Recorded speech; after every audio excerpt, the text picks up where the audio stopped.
So a quick one today. I'm going to recommend that you have some quick wins that you can take advantage of to get your day going or just to give yourself a feeling of accomplishment. If you are on a project that has a piece of bug tracking software, then you should be grooming your personal bug list.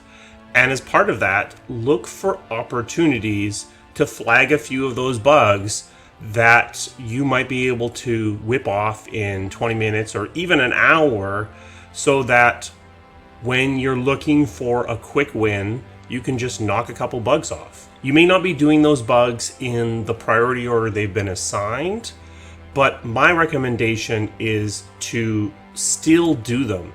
Yes, it's violating some sort of project management edict, but you are going to make your project better, faster by hitting these little easy fixes at the beginning of your day, at the end of the day, after lunch, just to fill in the gaps around things, rather than that time likely being wasted as a sort of startup cost for these larger monolithic tasks that you might be doing. As part of this, I actually really like just lists in general. I actually just use a piece of paper and I have a really long list. I'm a finisher.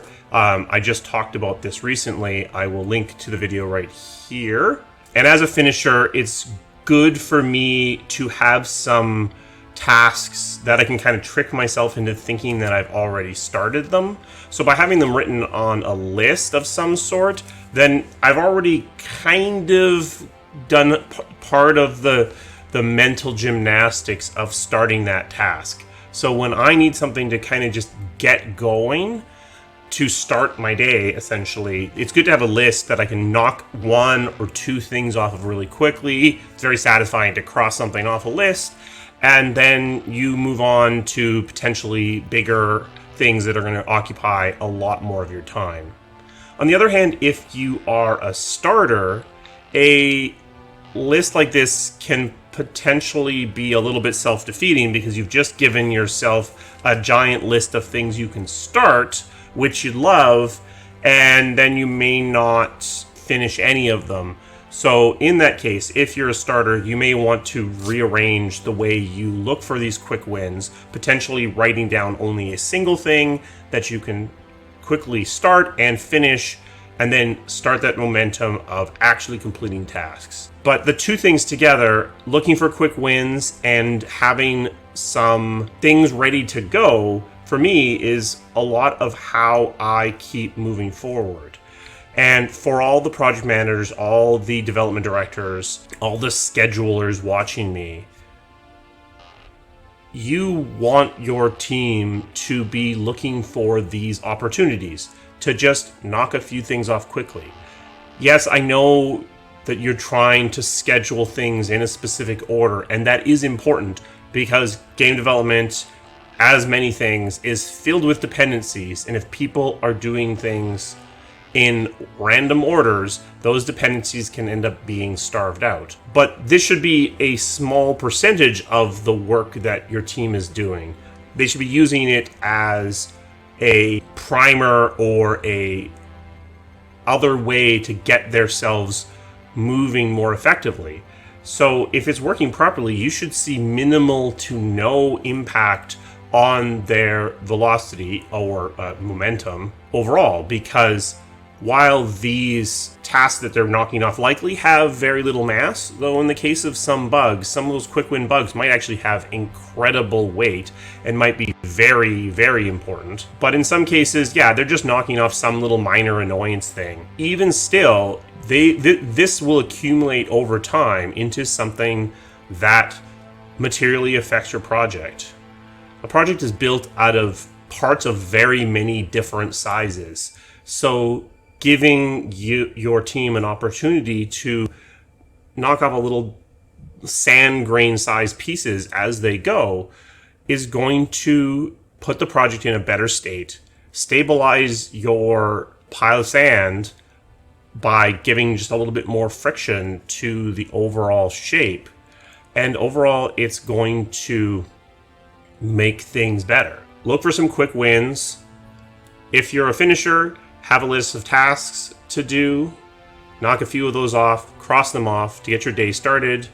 To the DDs, encourage your team to do this. Don't just tolerate it. Encourage this, because it will actually make things go better with, I believe, a minimal impact on the overall velocity of your team. Now, on projects that I've led, we've almost always had to have things like quick bug fix week or other ways where we essentially mandate these quick wins. People can become very caught up in the minutia of the large tasks that they're working on. So you sometimes have to drag them out and say, no, look at the field, pick a few things quickly, and then we'll move on. I believe that there might be a end state where that's not necessary, but all the projects that I've ever led have required some form of quick bug fix week to just provide an additional layer of polish and knock off some of these bugs really fast. The other advantage is when you're in bug fixing time, this is a week where you can knock off hundreds or even thousands of bugs really fast, things that have been sitting around because they're small and minor and people have just been pushing them back to the end of their priority list over and over again. Just get them off of there, get them fixed, and then your project's in a better state. You know, as long as we're talking about task lists and having things written down, I'm also a big proponent of checklists. So when you have important things that are easy to get wrong, checklists are a really good way to make sure you don't make a mistake. I know you don't think you're going to forget to do that one little thing, but just make a checklist. Go through, do the 5 things, check them off, and then you can make sure you don't make a mistake. And that will save you. And they've done research that shows that even for doctors, having a checklist of, did you forget the scalpel in the patient, does improve outcomes. So even though I know they feel really basic and really almost condescending, just make yourself some checklists. Go through the checklist. It will help you out. So hopefully this was interesting or useful. If it was, give this video a thumbs up. That will tell the YouTube algorithm that it's worth showing to other people. A special thanks to my members. They help keep this channel running. If you are interested in becoming a member, there's a link down in the description. As you may have guessed, this in and of itself is a bit of a quick win video that has been on my list for a while. It's about there. If there are other things that you are interested in hearing me discuss, put a comment down below. I will see you again soon. Thank you.